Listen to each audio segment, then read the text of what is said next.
ছোট্ট একটা গল্প আপনাদের সাথে শেয়ার করতে চাচ্ছি। এক প্রবাসী ভাই একদিন হঠাৎ করে দেখা হয়ে বলতেছে যে ভাই আপনি কি করেন। তো আপনারা তো জানেন যে আমি কি করি। আমি বললাম, উনি বলতেছে ভাই টোটালি প্রশ্ন করলাম যে আপনি পরবার জীবন কত বছর যাবত কাটান। উনি বলতেছে টোটালি ভাই 6-7 বছর হয় আমি পরবার জীবন কাটিয়ে ফেলেছি। আমি বললাম যে ভাই আপনার জীবনে আপনি কি আপনার লক্ষ্যগুলোকে পূরণ করতে পারছেন। উনি একটা কথা বলতেছে যে ভাই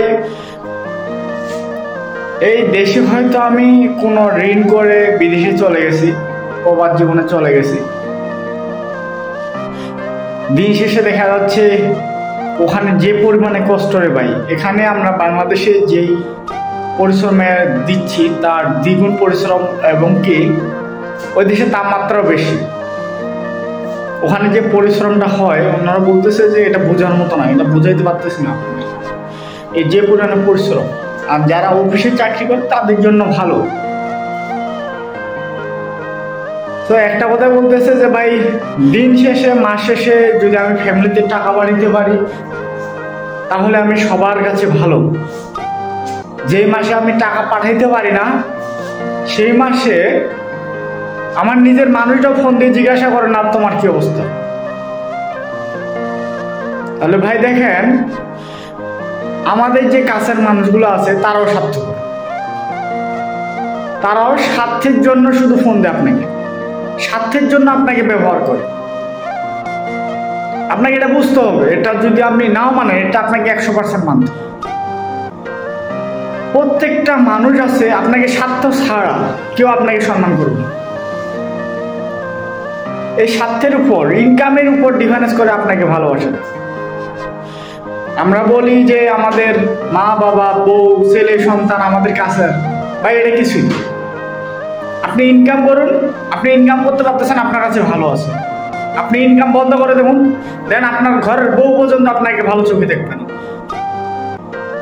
এই কথা কেন বলতেছি, উনি পরবার জীবন যে পরিমাণে কষ্ট করে আসতেছে, আর আমি বাংলাদেশে থাকা অবস্থায় এই পরিশ্রমটাই করতেছি, আমিও তো মন পাচ্ছি। আপনি লক্ষ টাকা ইনকাম করতেছেন, মন পাচ্ছেন না, আর আমি ভাই 10-20 হাজার টাকা ইনকাম করে কার মন পাবো। যখন একটা মানুষের ইনকাম বেড়ে যায় তখন পুরা ফ্যামিলির চাহিদা বেড়ে যায়। আমি যখন 20 হাজার টাকা ইনকাম করি তখন আমার ফ্যামিলির চাহিদা ছোট ছোট। যখন আমি 1 লক্ষ টাকা ইনকাম করি তখন আমার ফ্যামিলির চাহিদাও বড় বড়।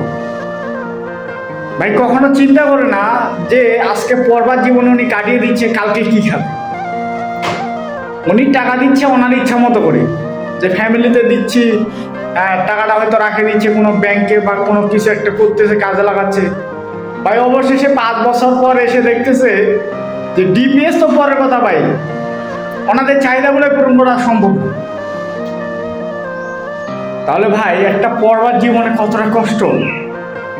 কারণ আমরা 20 বছর পরবার জীবন কাটানোর পরে যদি বাংলাদেশে এসে যদি বসে না খাইতে পারি তাহলে আমরা কিসের ইনকাম করবো, কিসের পরবার জীবন, আর এই ফ্যামিলি নিয়ে করবো নাকি। এটা বাস্তব, আপনারা দেখবেন এটা বাস্তব।